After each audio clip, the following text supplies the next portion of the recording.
الحمد لله نحمده ونستعينه ونستغفره ونؤمن به ونتوكل عليه ونعوذ بالله من شرور أنفسنا ومن سيئات أعمالنا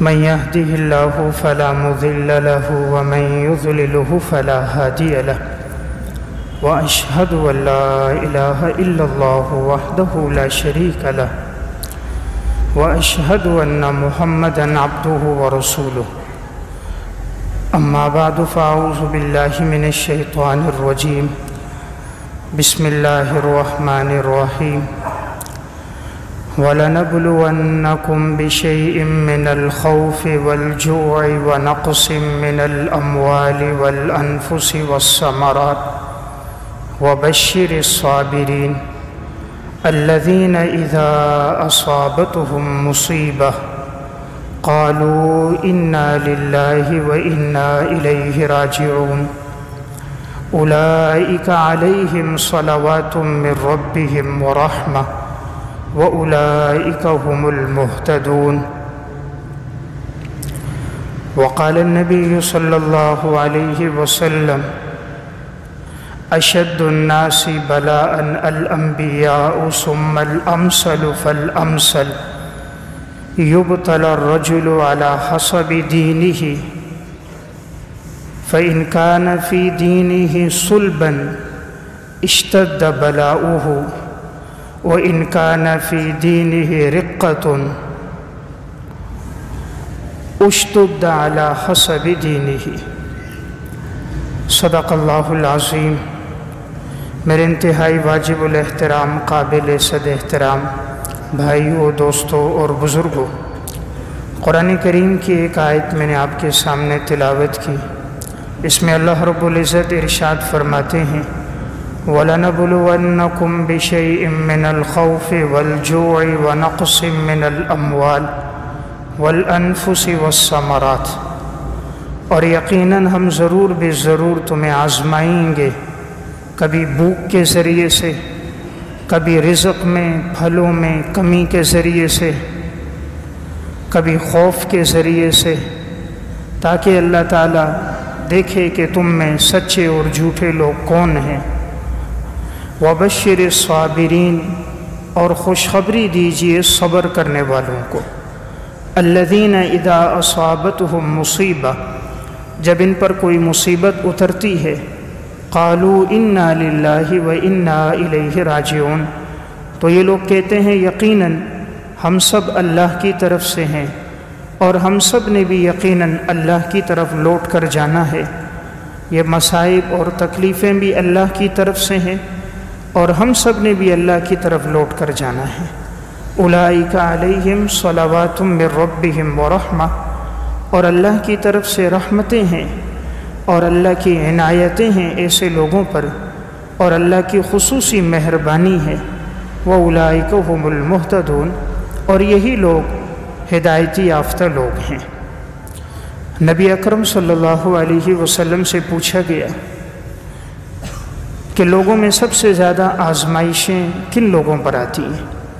آپ صلی اللہ علیہ وسلم نے فرمایا الانبیاء ثم الامثل فالامثل، سب سے زیادہ تکلیفیں انبیاء علیہ الصلوۃ والسلام پر آتی ہیں، پھر ان لوگوں پر آتی ہیں جو انبیاء علیہ السلام کے بعد ہیں، پھر ان پر جن کا مقام مرتبہ ان کے بعد ہے، ان پر آزمائشیں آتی ہیں۔ ہر انسان کو جانچا اور آزمایا جاتا ہے اس کے دین کے بقدر۔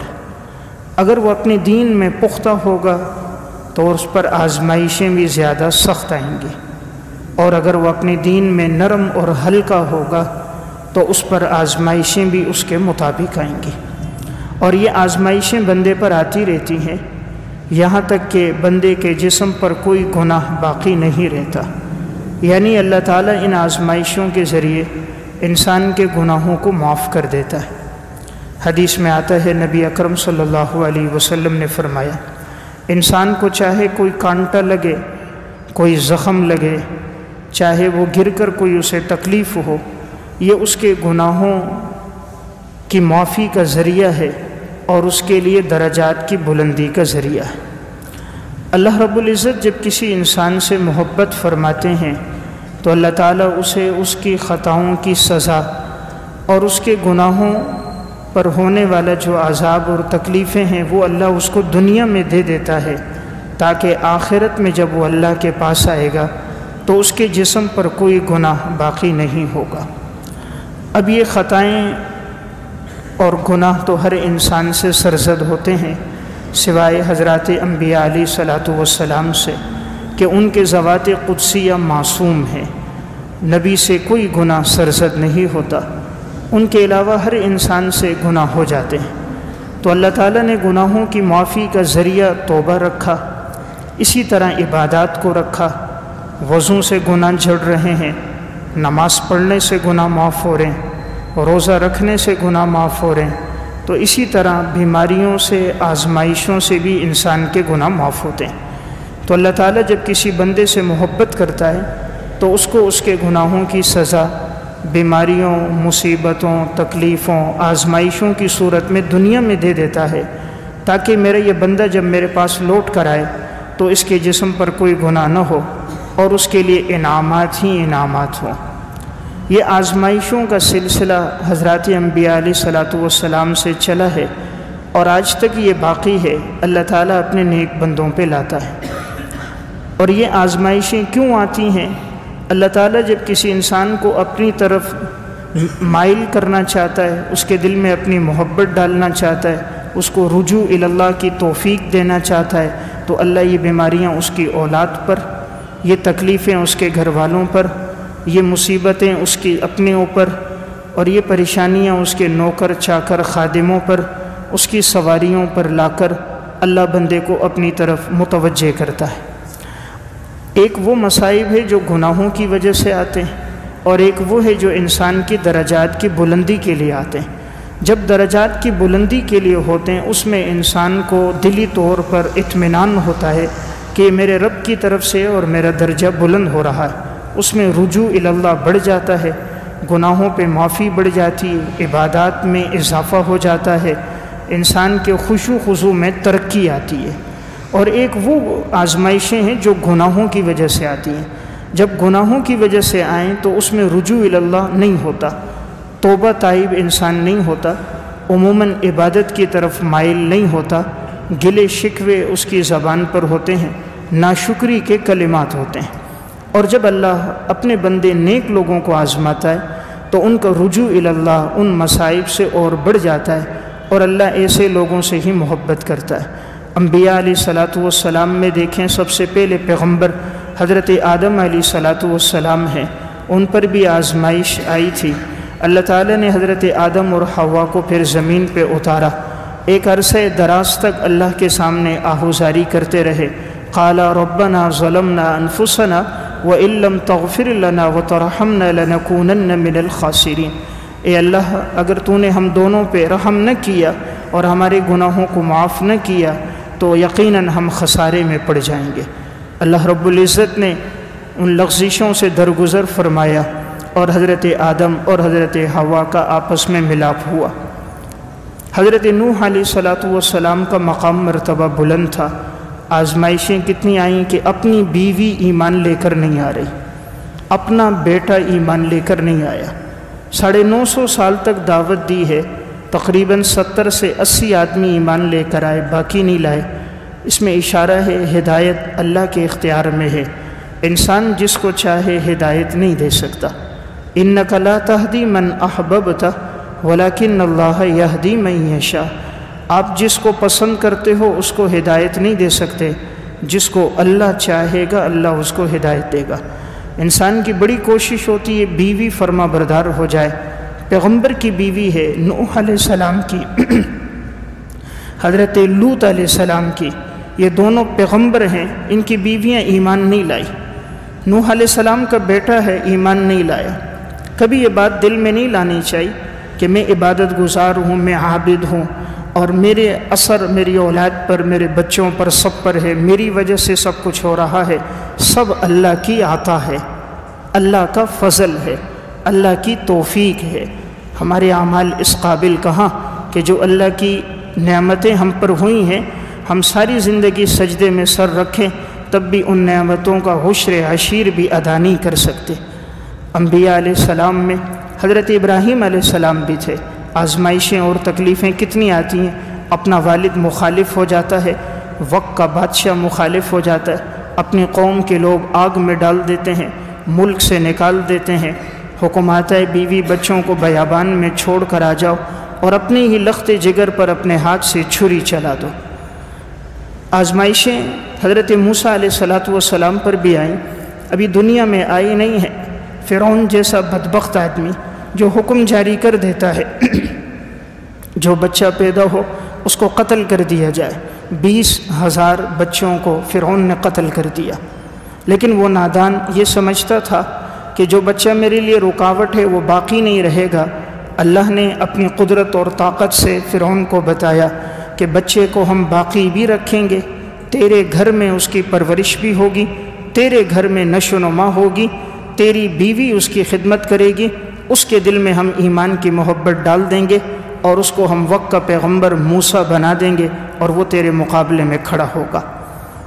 اللہ رب العزت نے آزمائشیں حضرت موسیٰ علیہ السلام پر بھی آتی ہیں، دنیا میں ابھی آئے ہیں، تکلیف ہے، والدہ صندوق میں ڈال رہی ہے، اور پھر اللہ جب کسی کو موت نہ دینا چاہے، دنیا والے تو موت نہیں دے سکتے، اور صندوق بھی جاتا ہے فرعون کے محل کی طرف اور اللہ ان کے دلوں میں محبت ڈال دیتا ہے۔ آسیہ کے دل میں اللہ نے محبت ڈال دی، فرعون کے دل میں آ گئی، وہیں پرورش ہوئی۔ پھر موسیٰ علیہ السلام پر آزمائش بھی آئی، قبطی کو تھپڑ مارا اور وہیں قتل ہو گیا۔ وہاں سے گئے مدین کی طرف، 8 سال تک حضرت شعیب علیہ السلام کے پاس وہاں ٹھہرے ہیں، اور پھر 10 سال کا عرصہ پورا کر کے موسیٰ علیہ السلام دوبارہ واپس آئیں۔ پیغمبروں میں حضرت یونس علیہ السلام بھی آئے۔ آزمائش اللہ کی طرف سے کتنی آئی کہ یونس علیہ السلام مچھلی کے پیٹ میں 40 دن رہے ہیں۔ وَظَنُّونِ إِذْ ذَهَبَ مُغَاضِبًا فَظَنَّ أَن لَّن نَّقْدِرَ عَلَيْهِ فَنَادَىٰ فِي الظُّلُمَاتِ أَن لَّا إِلَٰهَ إِلَّا أَنتَ سُبْحَانَكَ إِنِّي كُنتُ مِنَ الظَّالِمِينَ فَاسْتَجَبْنَا لَهُ وَنَجَّيْنَاهُ مِنَ الْغَمِّ وَكَذَٰلِكَ نُنجِي الْمُؤْمِنِينَ۔ اور جب حضرت یونس علیہ السلام نے ہمیں پکارا، مچھلی کے پیٹ میں پکارا اور کہا پاک ہے اللہ کی ذات جس کے علاوہ کوئی معبود نہیں، وہی یکتا اور بادشاہ ہے، یقیناً میں نے ہی اپنے اوپر ظلم کیا ہے۔ اللہ تعالیٰ فرماتے ہم نے اس کی پکار کو قبول کیا اور ہم نے یونس علیہ السلام کو نجات دی۔ اسی طرح قیامت تک جو مسلمان مصیبت اور تکلیف میں ہمیں پکارے گا ہم اسے بھی اسی طرح تکلیف سے نجات دیں گے۔ واقعہ سنانے کا مقصد، حضرات انبیاء علیہ السلام پر آزمائشیں آئیں، تکلیفیں ان انبیاء پر آئیں۔ ایک پیغمبر حضرت زکریہ علیہ السلام گزرے ہیں، کتنی آزمائش آتی ہے کہ ان کے جسم کے 2 ٹکڑے کر دیے جاتے ہیں، آرے کے ذریعے سے حضرت زکریہ علیہ السلام کے جسم کے 2 ٹکڑے ہو گئے۔ اتنی بڑی آزمائشیں ہمارے اوپر نہیں آئی جتنی آزمائشیں حضرات انبیاء علیہ السلام پر آئیں۔ انہی پیغمبروں میں ایک پیغمبر حضرت ایوب علیہ السلام ہیں، 18 سال تک بیمار رہے ہیں، اور کیسی آزمائش تھی، ابلیس بدبخت کہتا تھا، تفسیر کبیر میں ہے کہ ایوب علیہ السلام اس لیے فرما بردار ہیں کہ ان کے پاس دولت ہے، ثروت ہے، اولاد ہے، بکریاں ہیں، ساز و سامان ہے، گھر بار ہے، اگر ان سے سب لے لیا جائے تو یہ کبھی آپ کی اطاعت نہیں کریں گے۔ اللہ تعالیٰ نے فرمایا نہیں، میرا پیغمبر اس طرح نہیں ہے، جاؤ تم اس پر جتنی مصیبتیں لا سکتے ہو لاؤ۔ مصیبتیں آئی، بچوں کا بھی انتقال ہو گیا اور جو ساز و سامان تھا وہ بھی ہلاک ہو گیا، مکانات بھی گر پڑے، اور ایک زلزلے کی صورت میں عمارتیں بھی ختم ہو گئیں، اور جسم پر بھی 18 سال اور ایک قول 17 سال تک بیماری رہی، اور بیماری بھی بڑی سخت رہی ہے۔ آپ کی رفیق حیات اس بیماری میں آپ کے ساتھ رہی۔ آج تو ہمیں 17 گھنٹے بیماری ہو جائے ہمارے تیور بدل جاتے ہیں، ہماری زبانوں پہ شکوے شکایت آ جاتے ہیں، خدا سے شکایتیں کرنا شروع کر دیتے ہیں، اللہ کے علاوہ غیر اللہ کی طرف دوڑنا شروع ہو جاتے ہیں۔ وقت کے پیغمبر پر 17 سال 18 سال کی بیماری آئی، اولاد بھی چلی گئی، بیوی بچے بھی چلے گئے، لیکن ان کے رجوع میں کمی نہیں ہوئی۔ اس لیے اللہ تعالیٰ نے حضرت ایوب علیہ السلام کے بارے میں فرمایا کہ یقیناً یہ جو ہمارا بندہ تھا یہ بڑا صابر بندہ تھا، بڑا صبر کرنے والا تھا، نعم العبد، بہترین بندہ تھا، اواب، رجوع کرنے والا تھا، یعنی ہر مصیبت میں ہماری طرف رجوع کرتا تھا، غیر کی طرف کبھی میلان نہیں ہوتا تھا۔ تو میں بتا رہا تھا آج عموماً ہر تیسرا چوتھا ساتھی ملتا ہے اور بتاتا ہے جی یہ آزمائشیں، یہ تکلیفیں، یہ مصیبتیں، گھر کے یہ حالات، یہ مہنگائی، ان سب کے باوجود آج ہم پر وہ حالات نہیں، وہ آزمائشیں نہیں جو پہلے لوگوں پر آئی تھیں۔ حضرت خباب ابن ارت رضی اللہ تعالیٰ عنہ فرماتے ہیں ایک دفعہ انہوں نے آپ صلی اللہ علیہ وسلم سے ذکر کیا، یا رسول اللہ آزمائشیں بہت ہیں، آپ دعا فرمائیں۔ یہ وہ صحابی ہیں کہ جن کو انگاروں پہ لٹایا جاتا تھا اور ان کے جسم سے نکلنے والے خون سے انگارے بجھتے تھے، ان کے جسم کی کھال جل گئی تھی، گوشت جل گیا تھا۔ حضور سے فرما رہے تھے یا رسول اللہ دعا فرمائیے۔ آپ صلی اللہ علیہ وسلم سیدھے ہو کر بیٹھے، آپ نے فرمایا خباب تم جلدی کر رہے ہو، تم سے پہلے لوگوں پر تو ایسی آزمائشیں آئیں، لوہے کے کنگن ہوتے تھے سخت، ان کے گوشت میں ڈال کر اس کو کھینچا جاتا تھا، ان کی کھال الگ ہو جاتی، گوشت الگ ہو جاتا، اور ان کی ہڈیوں کے اندر سے بھی گوشت باہر نکل آتا، گودا الگ ہو جاتا۔ آزمائشیں تو ان لوگوں پر آئیں۔ پھر آپ نے بتایا ایک وقت آئے گا، امن آئے گا، اور ایسا امن ہوگا کہ وہاں سے سواریاں چلیں گی اور آ کر مدینہ تک پہنچیں گی، سواری بھی پرامن ہوگی، سوار بھی پرامن ہوگا۔ پھر یہ پیشن گوئیاں پوری ہوئیں، حضرت عمر رضی اللہ تعالیٰ عنہ کا دور آیا، روم اور فارس فتح ہو گئے، امن و امان آ گیا، 22 لاکھ مربع میل پر اسلام پھیل گیا۔ پھر ایک خاتون سفر کر کے تنہا آتی تھی مدینہ تک، راستے میں نہ چوری کا ڈر ہوتا، نہ ڈکیتی ہوتی، نہ اس کی عزت اور ناموس کی طرف کوئی ہاتھ بڑھاتا۔ تو میں ایک بات عرض کر رہا تھا، آزمائشیں حضرات انبیاء علیہ الصلاۃ والسلام پر بہت آئیں، ان میں سب سے بلند مرتبہ جناب رسول اللہ صلی اللہ علیہ وسلم کا ہے، اور آپ صلی اللہ علیہ وسلم پر جو مصائب آئے وہ تو سب سے زیادہ تھے۔ دنیا میں آئے نہیں، آپ علیہ السلام کے والد کا انتقال ہو گیا، 6 سال کی عمر کو پہنچے، والدہ کا انتقال ہوا، وہ بھی ایک بیابان میں، ایک جنگل میں، جہاں انسان تو انسان کوئی چرند پرند بھی نظر نہیں آ رہے، سوائے حضرت ایمن کے کوئی ساتھ موجود نہیں ہے۔ 8 سال کی عمر میں دادا کا انتقال ہو گیا۔ اپنی زندگی میں رفیق حیات حضرت خدیجہ رضی اللہ تعالیٰ عنہ کا انتقال ہوا۔ ہر خوشی غم میں شریک ہونے والے چچا ابو طالب کا انتقال ہوا۔ آپ نے فرمایا عام الحزن، یہ تو غم کا سال ہے۔ آپ کی زندگی میں آپ کے تینوں بیٹوں کا انتقال ہو گیا، کوئی بیٹا آپ کا جوان نہ ہوا۔ جس وقت ابراہیم کا انتقال ہو رہا تھا، آپ کو خبر ملی، آپ صلی اللہ علیہ وسلم آئے، اپنے اس چھوٹے سے بچے کو اپنی گود میں لیا، آخری سانسیں لے رہا تھا، اس کو ہچکیاں تھیں، آپ کی آنکھوں سے آنسو بہنے لگ گئے۔ اولاد کی تکلیف برداشت نہیں ہوتی، اپنے اوپر آنے والی آزمائش انسان برداشت کر لیتا ہے، آنے والی مصیبت کو سہ لیتا ہے، لیکن جب مصیبت اولاد پر آئے، جب مصیبت بیٹوں پر آئے، بچیوں پر آئے، اور جب کہ وہ بچے ہو بھی بول نہ سکیں، اپنی تکلیف کا اظہار نہ کر سکیں، اس وقت والدین پر جو گزرتی ہے یہ انہی کو پتہ ہے جن کی اولاد ہے۔ آپ کے سامنے، آپ کے ہاتھوں میں آپ کا بیٹا ہے، 2 بیٹے پہلے انتقال کر چکے ہیں، آنکھوں سے آنسو بہہ رہے ہیں، اور بچہ آخری سانسیں لے رہا ہے۔ عبد الرحمن ابن عوف فرماتے ہیں یا رسول اللہ یہ کیا ہے؟ آپ علیہ السلام فرماتے ہیں کہ یقیناً اے ابراہیم، ہم تیری جدائی میں بڑے غمگین ہیں، دل بڑا غمگین ہے، آنکھوں سے آنسو بہہ رہے ہیں۔ ان العین تدمع والقلب يحزن ولا نقول الا ما يرضى ربنا وانا بفراقك یا ابراہیم لمحزونون۔ آنکھوں سے آنسو بہہ رہے ہیں، دل غمگین ہے، لیکن ہماری زبان پہ وہی جملہ ہوگا جس سے ہمارا رب ہم سے راضی ہوگا۔ اے ابراہیم، تیری جدائی میں ہم بڑے غمگین ہیں، تیری جدائی میں بڑے غمگین ہیں۔ آپ کے ہاتھوں میں آپ کے بیٹے نے سانس دے دیا۔ اللہ نے بتا دیا کل نفس ذائقۃ الموت، ہر نفس پہ موت کا ذائقہ چکھنا ہے، کوئی کسی سے موت کو روک نہیں سکتا۔ بتانا میں یہ چاہ رہا ہوں آزمائشیں کتنی آئیں۔ اپنی زندگی میں آپ کی بیٹیوں کا انتقال ہو گیا، غزوہ بدر میں گئے ہیں، دشمن سے مقابلہ 3 گنا زیادہ طاقتور، ادھر بیٹی رقیہ بیمار ہے، آپ وہاں موجود ہیں، بیٹی کا پیچھے انتقال ہو گیا، آپ علیہ السلام موجود نہیں تھے، رقیہ کا انتقال ہو گیا۔ آپ کی زندگی میں کلثوم کا انتقال ہو گیا۔ آپ صلی اللہ علیہ وسلم احد میں جاتے ہیں، 2 دندان شہید ہو جاتے ہیں، خود کی کڑیاں رخساروں میں لگ جاتی ہیں، چہرے مبارک سے خون بہنے لگ جاتا ہے۔ طائف میں جاتے ہیں تو بجائے ایمان لانے کے پتھر مارنا شروع کر دیتے ہیں، سجدے میں جاتے ہیں تو بیت اللہ میں عقبہ بن ابی معیط اونٹ کی گندی اوجڑی لا کر آپ پہ رکھ دیتا ہے۔ آج ہم کہتے ہیں ہم پر مصیبت آئی، آج ہم گلے شکوے کرتے ہیں بچے بیمار ہے، تکلیف آ گئی، گھر کے اندر پریشانی آ گئی۔ مصائب تو حضرات انبیاء علیہ السلام پر آئے، ان نیک لوگوں پر آئے۔ اللہ تعالیٰ مصیبت کے بعد راحت لاتا ہے، تکلیف کے بعد آسانی آتی ہے۔ صحابہ اکرام پر 13 سال مشقت کا دور گزرا، مدینہ ہجرت کر کے گئے، پھر اللہ نے راحت لائی اور پھر آسانی کے اسباب آئے، فتوحات آئیں، اسلام پھیلتا گیا اور آپ کے دور میں 9 لاکھ مربع میل پر اسلام پھیل گیا۔ تو میں عرض کر رہا تھا حضرات انبیاء علیہ السلام پر بھی آزمائشیں آئیں۔ اللہ تعالیٰ تکلیف کے بعد راحت لاتا ہے۔ قرآن کریم میں بھی فَإِنَّ مَعَ الْعُسْرِ يُسْرًا، یقیناً تنگی کے بعد آسانی ہے، تکلیف کے بعد راحت ہے۔ انسان کو حکم ہے رجوع الی اللہ، جب کوئی حالات آئیں اللہ کی طرف رجوع کر دے۔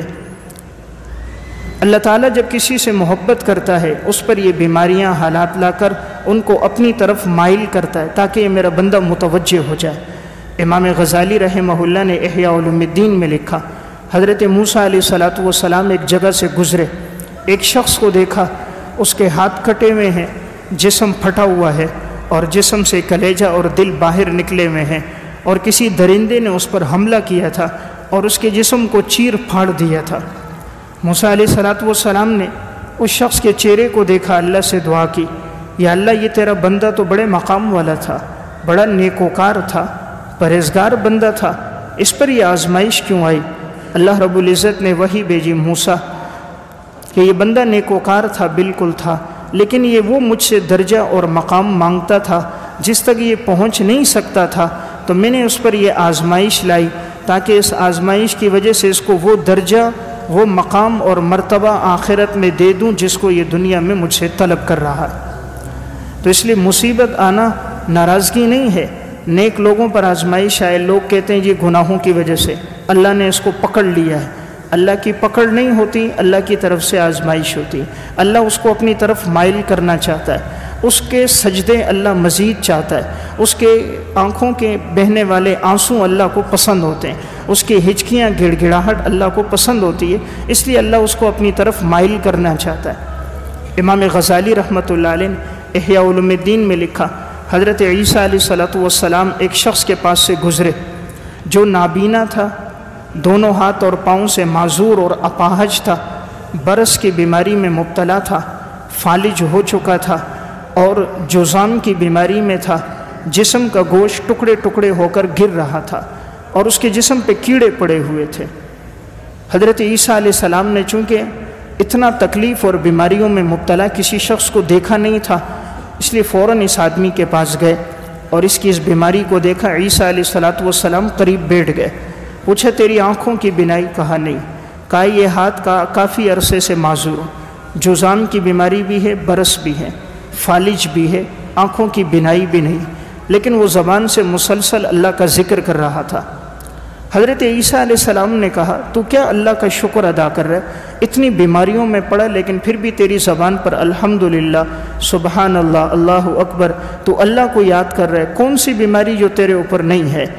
تو اس نے مسکراتے ہوئے عیسیٰ علیہ السلام سے کہا، اللہ نے جو چیز مجھے عطا کی ہے شاید کسی کو عطا نہ کی ہو، اللہ نے میرے دل میں اپنی محبت ڈال دی ہے اور مجھے اپنے ذکر کی توفیق دے دی ہے اور مصائب پر صبر کی توفیق دے دی۔ کہا اے عیسیٰ، اے روح اللہ، شاید کوئی بندہ تمہیں ملے جس پر آزمائشیں ہوں اور وہ اس طرح صبر کرنے والا ہو، تو اللہ نے جو دل میں اپنی محبت میرے ڈالی ہے یہ اللہ کی بہت بڑی نعمت ہے۔ کہا میرے جسم کے ٹکڑے ٹکڑے ہو جائیں، ہر جسم کے عضو کا گوشت گر جائے، لیکن اللہ اپنی محبت میرے دل سے نہ نکالے۔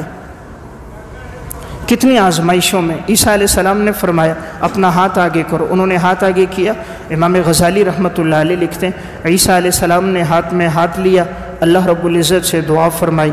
عیسیٰ علیہ السلام کو تو اللہ نے معجزہ دیا تھا، کوئی بھی بیمار ہوتا جذام میں، برس کی بیماری میں، اللہ سے دعا کرتے اللہ تعالیٰ اس کو تندرست کر دیتا۔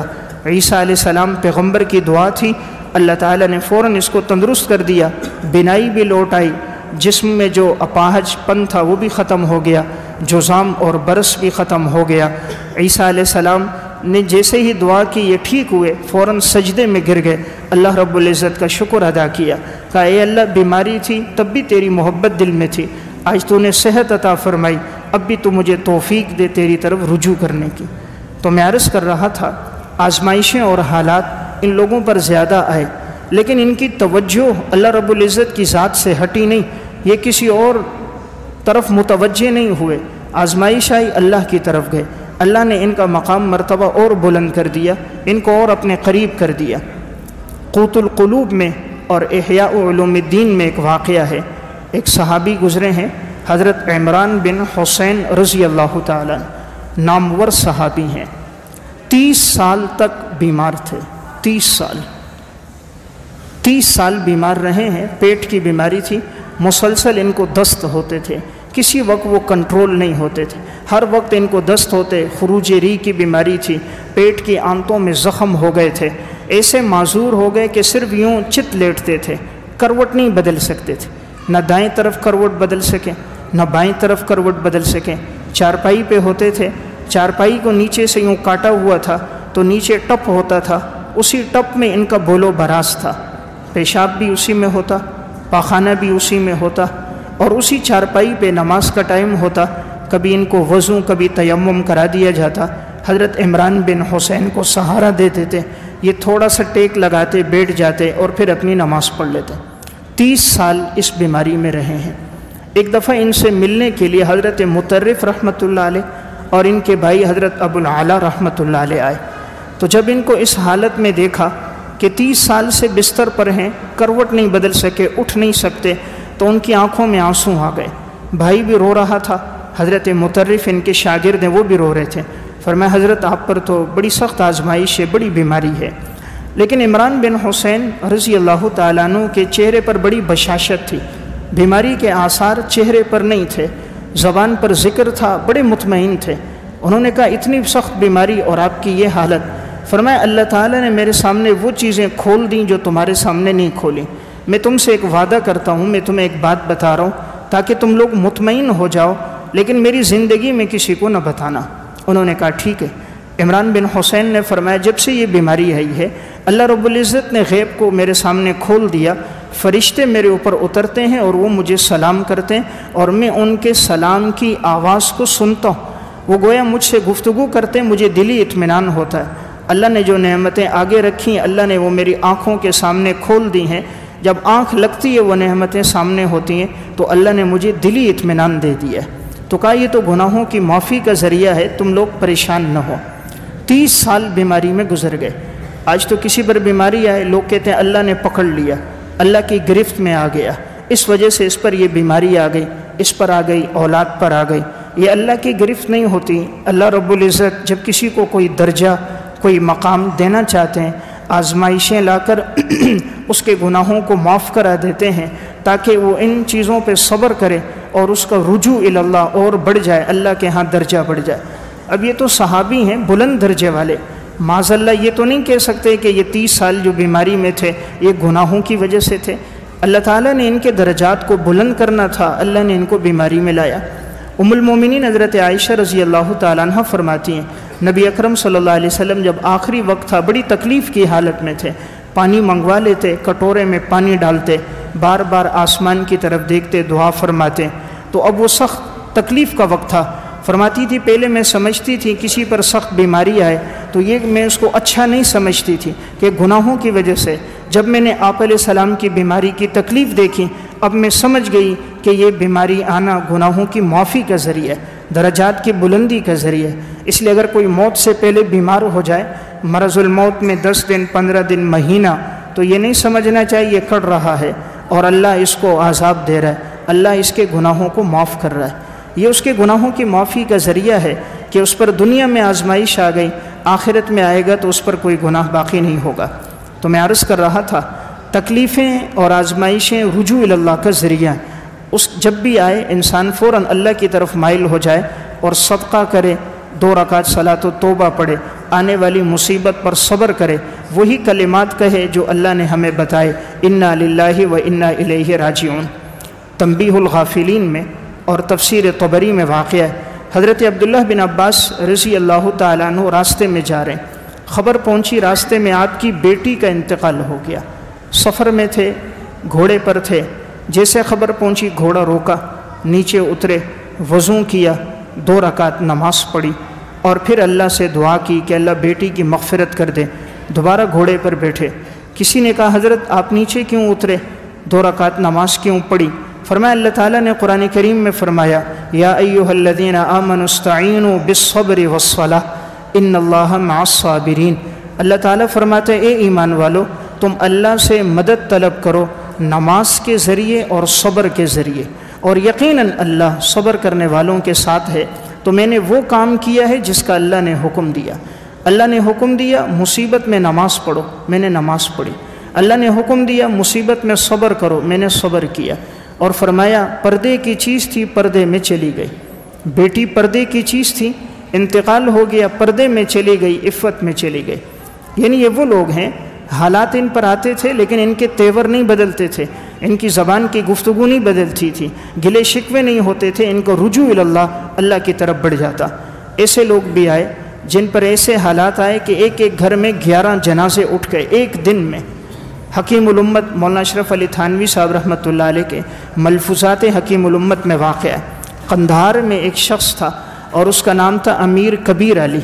اللہ نے دولت بھی دی تھی، اولاد بھی دی تھی، 8 بیٹے تھے، 8 کے 8 جوان ہو گئے، 8 کی شادیاں ہو گئی۔ بڑی زمین تھی اور اس میں پھل بھی ہوتے، فصلیں بھی ہوتی، اور اس کے بعد جانور بھی بہت تھے، اونٹ بھی تھے، بکریاں بھی تھیں، دمبے بھی تھے۔ ایک دفعہ 8 بیٹے 7 بیٹے ناشتہ کر رہے ہیں تو اس نے اپنے ایک بڑے بیٹے سے کہا دیکھ کر آؤ، ذرا زمین پہ چکر لگاؤ، اونٹوں کے باڑے میں چکر لگا کر آؤ۔ بڑا بیٹا گیا، بہت بڑا باڑا تھا جس میں اونٹ بھی تھے، بکریاں بھی تھے، دمبے بھی تھے، چاروں طرف سے بند تھا، دروازہ تھا۔ تو اب بڑا بیٹا جیسے اندر گیا تو ایک اونٹ بدک چکا تھا۔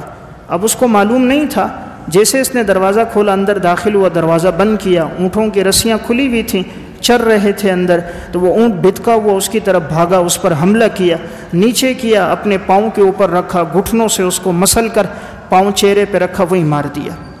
کافی دیر گزری، باپ نے دیکھا بیٹا ابھی تک نہیں آیا، وہ سمجھے شاید کہیں دائیں بائیں کہیں اور چلا گیا ہوگا، کہیں اور فصلوں میں۔ اس نے دوسرے بیٹے کو بھیجا، جاؤ بیٹا چکر لگا کر آؤ، دیکھو بھائی نہیں آیا۔ تو دوسرا بیٹا گیا اور اسی طرح زمین پہ چکر لگائی، پھر اس نے دیکھا بھائی نظر نہیں آیا، کہا سوچا جانوروں کے پاس ہوگا، وہ بھی اندر گیا، دروازہ تھا، جیسے اندر گیا تو وہ اونٹ بھتکا ہوا تھا، اس کی طرف بھاگا اور اس پر بھی حملہ کیا، حملہ کر کے اس کو بھی مار دیا۔ 2 بیٹوں کا انتقال ہو گیا۔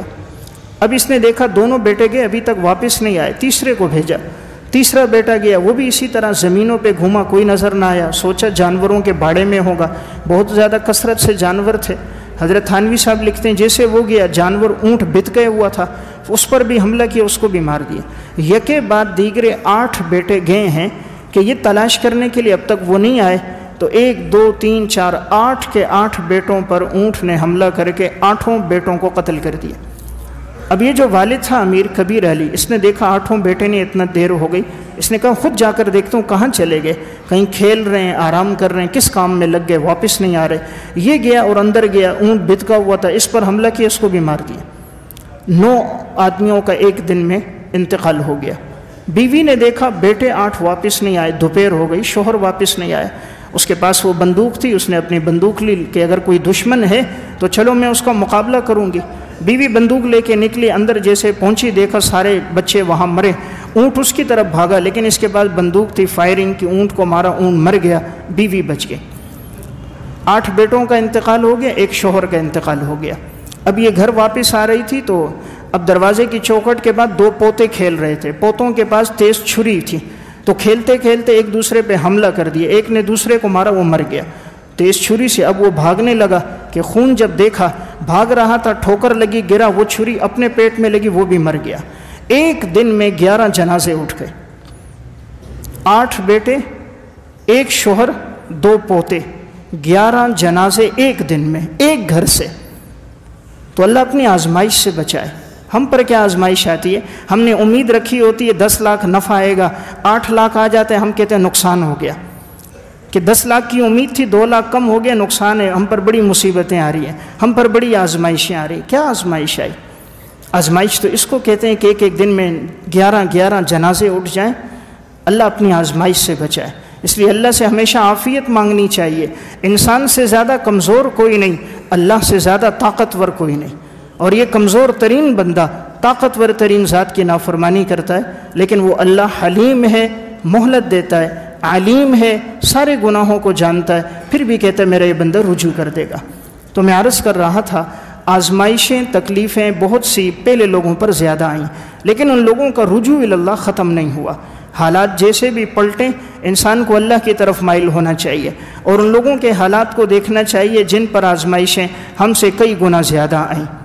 حضرت تھانوی صاحب رحمۃ اللہ علیہ نے ایک واقعہ لکھا، فرماتے ہیں کہ دہلی کے اندر ایک شخص تھا، 7 بیٹے تھے، 7 کے 7 قرآن کے بہترین حافظ تھے، اور ایسا یاد تھا ہر ایک بیٹا جب سناتا تھا تو پورے قرآن میں 1-2 غلطیوں کے علاوہ ان کی غلطیاں نہ آتی، بہترین حافظ تھے۔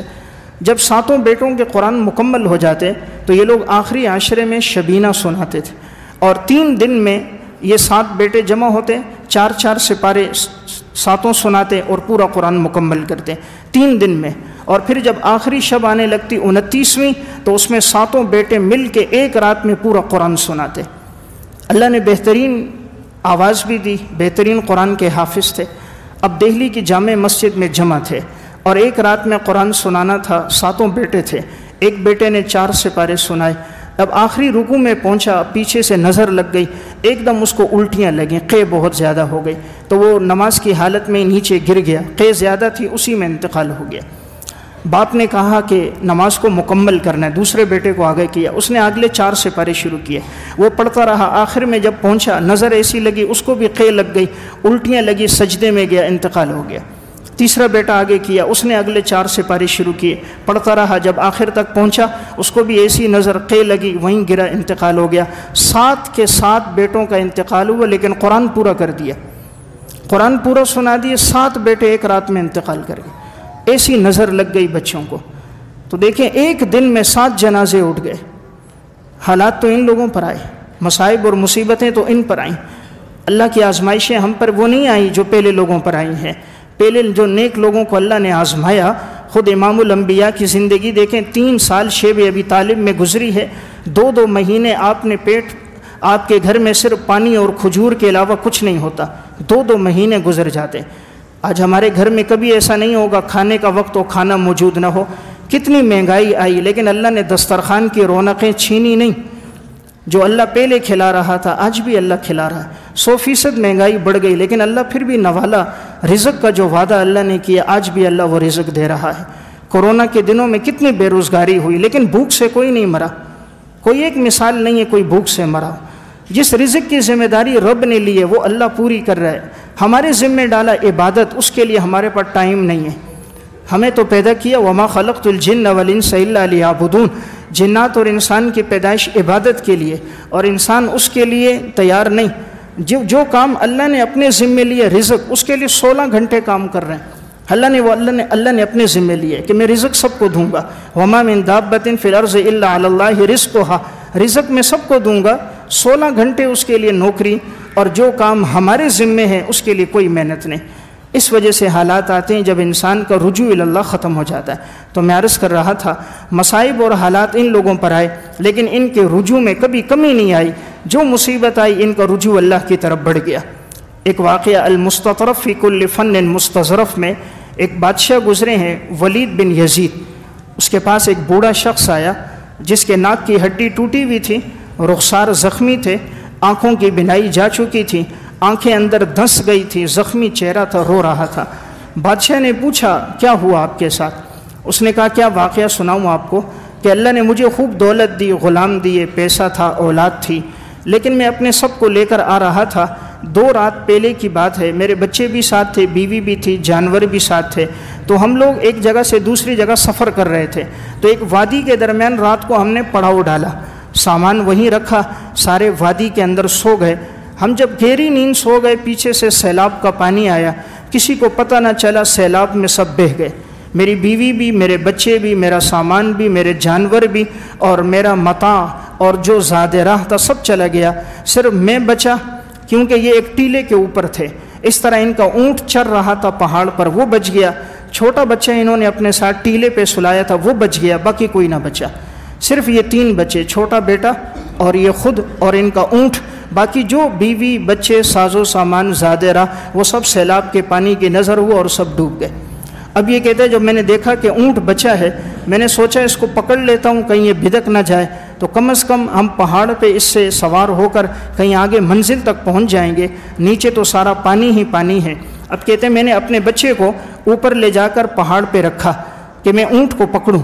اونٹ کو پکڑنے کے لیے اونٹ کے پیچھے دوڑ رہے تھے، کہیں بھیڑیا پہاڑ پر پیچھے تھا، ان کی نظر نہیں تھی، وہ بھیڑیا دوڑتا ہوا آیا، ان کے بچے پر حملہ کیا، اپنے منہ میں لیا، بچے کے رونے کی آواز آئی، یہ پیچھے بھاگے، بھیڑیا آگے پہاڑ پہ بھاگ گیا تھا، پیچھے بھاگتے رہے لیکن بھیڑیے نے چھوڑا نہیں، بچے کو لے کے چلا گیا۔ اب یہ کہتے ہیں صرف ایک اونٹ بچا اور میں بچا۔ اب میں اونٹ کے پیچھے بھاگا کہ چلو سواری تو رہ جائے، اور جب قریب پہنچا تو اونٹ چونکہ بھدک گیا تھا، سیلاب کا پانی سامنے تھا اور موتیں سامنے تھیں، میں قریب ہوا، اونٹ نے میرے منہ پر اپنی لات ماری، میری ناک کی ہڈی ٹوٹ گئی، رخسار زخمی ہو گئے۔ پھر میں پیچھے بھاگا، اس نے اپنے گھٹنے سے میرے سینے پہ رگڑا اور اپنا پاؤں مارا تو میری آنکھیں اندر کو دھنس گئیں، بینائی چلی گئی۔ اب میری حالت یہ ہے فَأَصْبَحْتُ بِلَا عَيْنٍ وَلَا وَالٍ وَلَا وَلَدٍ وَلَا أَهْلٍ۔ اب میری یہ حالت ہے، نہ میرے بیوی بچے ہیں، نہ میرا ساز و سامان ہے، نہ میری آنکھوں کی بینائی ہے، نہ میری جائیداد ہے، نہ زاد راہ ہے، نہ گھر ہے، کچھ بھی نہیں بچا۔ 2 دن پہلے تک لاکھوں روپے کا مالک، کروڑوں روپے کا مالک، 2 دن بعد تک سر چھپانے کی جگہ کوئی نہیں۔ اللہ کی آزمائش آ جائے، اربوں روپے والے کشکول لے کر پھر بھیک مانگتے نظر آتے ہیں، اور جب انسان ایسے بول لیتا ہے پھر اللہ ایسے حالات بھی سامنے لے آتا ہے۔ بعض لوگ مال کے نشے میں ناشکری کے کلمات، تکبر کی باتیں کہہ دیتے ہیں، پھر وہی حالات ان کے سامنے آتے ہیں۔ خطبات فقیر میں تھا، ایک شخص کی بڑی زمین تھی، اتنی بڑی زمین کہ اس میں جب ریل چلے تو 3 اسٹیشن اس کی زمین میں آتے تھے، اتنی بڑی زمین پہ کھیتی باڑی ہوتی تھی۔ وہ لوگوں کے سامنے کہتا تھا میرے پاس اتنی دولت، اتنا پیسہ، لوگ کہتے ہیں پیسہ کہاں لگاؤ، پیسے کے پیچھے جاتے ہیں، میرے پاس تو اتنا ہے، مجھے سمجھ نہیں آتا خرچ کہاں کروں، اتنی دولت ہے، سمجھ نہیں آ رہا کدھر دوں، کس کو دوں، کہاں لگا لوں، اتنی دولت ہے میرے پاس۔ دولت میں بڑا مست تھا، عیاشی کی زندگی تھی، ناشکری کے کلمات کہتا تھا۔ اللہ نے ایسے حالات اس پر لائے اور اس کی اولاد پر بیماریاں آئیں، زمین کی ساری فصلیں جو تھیں وہ تباہ ہو گئیں، سیلاب کے پانی میں زمین ختم ہو گئی، کینسر جیسی موذی مرض میں باپ بیٹا مبتلا ہو گئے، جو دولت تھی اس پہ لگے، 2 بیٹے عیاش تھے، ہیرون کے چرس کے نشے میں لگے، باقی پیسہ بچوں نے اپنی عیاشی میں لگا دیا۔ پھر ایک وقت آیا، اسی شخص کے 2 بیٹے چوک پر کشکول لے کر بھیک مانگ رہے تھے۔ جس چوک پہ کھڑے ہو کر اس نے کہا تھا میرے پاس اتنی دولت، اتنا پیسہ اور میرے اتنے تعلقات، جہاں یہ تکبر کے کلمات کہتا تھا، فرعونیت کے دعوے کرتا تھا، اسی چوک پر اس کے بیٹے کشکول لے کے بھیک مانگ رہے تھے۔ اس لیے انسان کو ہمیشہ اللہ کی طرف رجوع کرنا چاہیے۔ اللہ نے دولت دی ہے تب بھی اللہ کی طرف، یا اللہ تیرا شکر ہے میں اس لائق نہیں تھا۔